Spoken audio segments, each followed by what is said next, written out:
पार्थिव बनाने के 3 क्रम है। पार्थिव बनाने के 3 क्रम है। पार्थिव शिवलिंग का जो निर्माण करा जाता है उसके 3 क्रम है। रोग की मुक्ति के लिए अगर पार्थिव बनाया जाता है तो उस मिट्टी में थोड़ा सा जल और थोड़ी सी दुर्वा का पानी उस मिट्टी के अंदर डाला जाता है। अगर कोई बीमारी है, वो बीमारी नहीं जा रही, पार्थिव के 3 क्रम बने।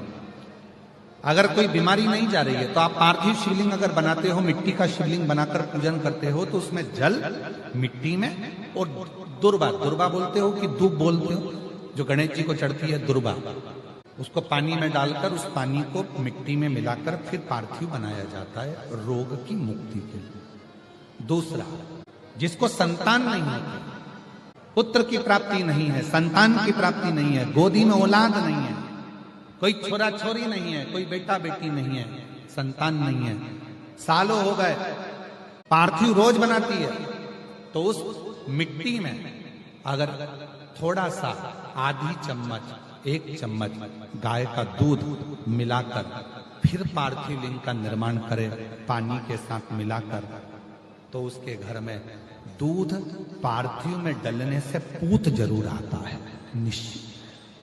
पार्थिव में मिट्टी के अंदर अगर आधी चम्मच भी गाय का दूध डाला, पानी डाला और पार्थिव शिवलिंग का निर्माण करा, जिसकी औलाद नहीं है, तो वो पार्थिव अगर बना रहा है, पार्थिव का निर्माण कर रहा है, उसका नियम है कि हर प्रदोष को, सोमवार को या सोमवार की अष्टमी को या कभी ना कभी उसका मन करता है तो पार्थिव लिंग का निर्माण करता है। अगर पूत नहीं है तो दूध का प्रयोग करे, तो दूध अगर पार्थिव में मिट्टी में डाला जाए, आधी चम्मच 1 चम्मच और पानी के साथ मिलाकर जब पार्थिव शिवलिंग का पूजन करते हैं, उसको बनाकर पार्थिव बनाने के बाद जब उसका पूजन करते हैं, तो वो दूध हमारे घर में पूत जरूर देता है। पहले नंबर पर है दुर्वा का जल, रोग निवारण के लिए हो जाता है। पार्थिव में दूसरा वर्णन आया है दूध का डालना, वो संतान देता है। तीसरे नंबर पर पार्थिव अगर निर्माण कर रहे हो, कोई लक्ष्य है, मेरा यह काम है वो पूरा नहीं हो रहा, बहुत दिन से अटक रहा, बाबा पूरा करना है, तो पार्थिव में चंदन घिस के, चंदन को घिसकर उसका थोड़ा सा भाग पानी मिट्टी में डालकर फिर पार्थिव का निर्माण करा जाता है, पूजन करी जाती है, तो जो तुम्हारा लक्ष्य है उस लक्ष्य तक बाबा तुम्हें पहुंचा कर ही रहेगा। पार्थिव निर्माण के कुछ क्रम है। पार्थिव कैसे बनाया जाता है, किस कार्य के लिए बनाया जाता है? कई बेटियां ऐसी हैं, गुरुजी 32 साल की हो गई, शादी नहीं हो रही, गुरुजी लड़का 38 साल का हो गया, शादी नहीं हो रही, गुरुजी 28 साल का हो गया, शादी नहीं हो रही। तो भाई पार्थिव बना रहे हो ना, उसमें थोड़ा सा गाय का घी उस मिट्टी में थोड़ा सा 2 बूंद भी डालोगे तो बहुत है, और पानी से मसकर फिर उसका निर्माण कर कर फिर पार्थिव की पूजन करिए। कैसे विवाह नहीं होगा? भोले बाबा शादी करा के ही मानेगा। पार्थिव बनाने का नियम है। ऐसा नहीं है कि केवल पानी में मिट्टी को घोल लिया और पार्थिव लिंग का निर्माण कर लिया, हम 1.25 लाख बना रहे हैं, हम 2 लाख बना रहे हैं, हम 5 लाख बना रहे हैं, हम 1 करोड़ बना रहे हैं, हम 20 करोड़ बना रहे हैं। बनाओ, मना नहीं है, पर पार्थिव बनाने के भी अलग अलग नियम है। कौन सी चीज के लिए, किस चीज के लिए पार्थिव बना। शिव महापुराण में भी वर्णन आता है, सफेद मिट्टी, लाल मिट्टी, पीली मिट्टी, काली मिट्टी, 4 तरह की अलग अलग मिट्टियों से पार्थिव लिंग का निर्माण होता है। शिव महापुराण में भी वर्णन आता है कि पार्थिव लिंग का निर्माण जब किया जाता है तो इस अपने हाथ को थाली में रखकर देख लो। जब हाथ को थाली में रखकर देखोगे, इससे बड़ा शिवलिंग का निर्माण नहीं करना चाहिए।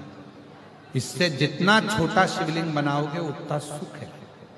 अब कई लोग दिखावे में इतना बड़ा शिवलिंग बना लिया, इतना बड़ा पार्थिव शिवलिंग बना लिया, हमने इतना बड़ा शिवलिंग बनाया है, हमने इतना बड़ा शिवलिंग बनाया है। नहीं, अपनी हथेली को, अपने हाथ को थाली में रखो, अंगूठे को उठाओ, बस। इससे बड़ा शिवलिंग घर में नहीं बना, इससे बड़े शिवलिंग का निर्माण नहीं कर, बस छोटा, इससे छोटा, इससे छोटा, बड़ा। इतना बड़ा भी बनाओगे तो चल जाएगा, पर इससे छोटा, बड़ा। पार्थिव पूजा। अब कई लोग क्यों बना देते हैं, बड़ा शिवलिंग बनाएंगे, पूजन में आनंद आएगा, इतने सारे लोग बैठे हैं, हम भगवान शंकर का, हम उज्जैनी महाकाल बनाएंगे, हम विश्वनाथ बनाएंगे, हम वैद्यनाथ बनाएंगे, हम त्र्यंबकनाथ बनाएंगे, हम कृष्णेश्वर बनाएंगे शिवलिंग पर। फिर वो निर्माण कर रहे हैं, फिर उसमें अलग स्वरूप दे रहे हैं, फिर अलग स्वरूप का निर्माण कर रहे हैं। शिव महापुराण की कथा कहती है कि लोग कहते हैं कि पार्थिव शिवलिंग में या शिवलिंग में केवल हम भगवान शंकर की आराधना कर रहे हैं, भगवान शंकर की साधना कर रहे हैं। नहीं नहीं, स्कंद पुराण, लिंग पुराण, नर्मदा पुराण, शिव महापुराण, आप गीता प्रेस गोरखपुर की लेकर आओ, उसको पढ़िए। उसमें आपको अध्ययन करने पर मिलेगा कि जब हम पार्थिव शिवलिंग का निर्माण करते हैं, जब हम पार्थिव शिवलिंग को बनाते हैं, या हमारे घर में जो भी शिवलिंग है, पत्थर का हो, पाषाण का हो, पारद का हो, स्फटिक का हो, सोने का हो, चांदी का हो, पीतल का हो, लोहे का हो, लकड़ी का हो, जिसका भी शिवलिंग तुम्हारे घर में, चीनी का हो, जो भी शिवलिंग है, तो ये केवल शंकर अकेले नहीं है महाराज, ये शिवलिंग शिव है। इसी में ब्रह्मा, इसी में विष्णु, इसी में महेश। ये जलाधारी मां पार्वती जी, सीधे हाथ पर गणेश, उल्टे हाथ पर कार्तिक है, बीच में अशोक सुंदरी। इस शिवलिंग के ऊपर जो बूंद बूंद जल टपक रहा है जलाधारी से, वो शिव जी की 5 लड़कियां, जया, विषहरा, शामली बारी, दौतली, देव। शंकर जी की 6ठी लड़की अशोक सुंदरी है। जहां शिवलिंग का पानी जितना मोटा जलाधारी होती है और पानी जो नीचे गिरता है, उतनी जगह 64 योगनियां, देवी जी की 64 योगनियां यही विराजती हैं। पानी निकलकर थाली में गया, पात्र में गया, चाहे बाहर गया, जितनी दूर तक वो पानी बहता है, उतनी दूर तक 33 कोटि देवता वहां पर विराजमान हो। भगवान शंकर का जो शिवलिंग है, उस शिवलिंग के सबसे ऊपर का जो भाग है वो अष्ट सिद्धि, शिवलिंग के मध्य का जो भाग है नवनिधि।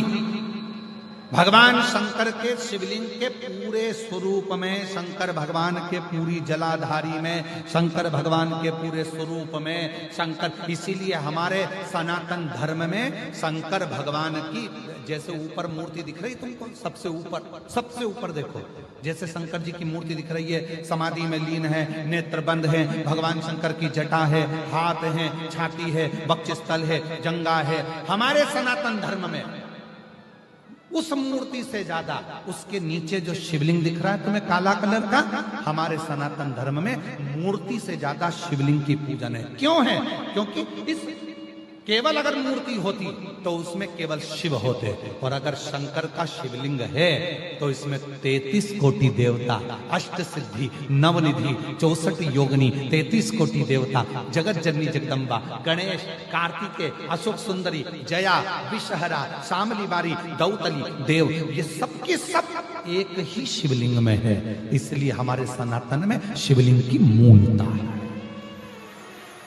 इसलिए हमारे सनातन में शंकर भगवान के शिवलिंग की प्रधानता है। हमारे सनातन धर्म में शिवलिंग की प्रधानता मानी गई है कि इसलिए भगवान, अगर हम तो यहां तक कहते हैं, जिन बेटा बेटी को अगर कोई सफलता नहीं मिल रही है, मेहनत को 4 गुना करो, परिश्रम 4 गुना करो, इधर उधर भटकना छोड़ो और मेहनत, अपना कर्म, अपनी मेहनत, अपना परिश्रम बढ़ाओ, और रोज शंकर भगवान के मंदिर में जाकर जब जल चढ़ाओ तो अपनी हथेली को शिवलिंग से थोड़ा सा लगाने का प्रयास करो।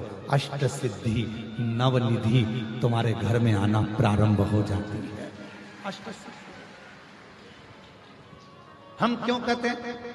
जल चढ़ाने जाओ, जल चढ़ाकर वापिस आओ तो थोड़ा सा जल घर लेकर आओ, दरवाजे पर छीटो। क्यों कहते हैं? क्योंकि शंकर भगवान के शिवलिंग में अष्ट सिद्धि, नवनिधि, 64 योगिनी, देवी देवता, माता, गणेश, रिद्धि सिद्धि, अमोद प्रमोद शुभ लाभ सब उस शिवलिंग के अंतर्गत है। जल चढ़ाते हैं, उसका भाग थोड़ा सा लाकर अपने घर में जब प्रोक्षण करते हैं तब अपने आप सारे कार्य सफल होना प्रारंभ हो जाते हैं। उस शिवलिंग में वो बल, उस शिवलिंग में वो तप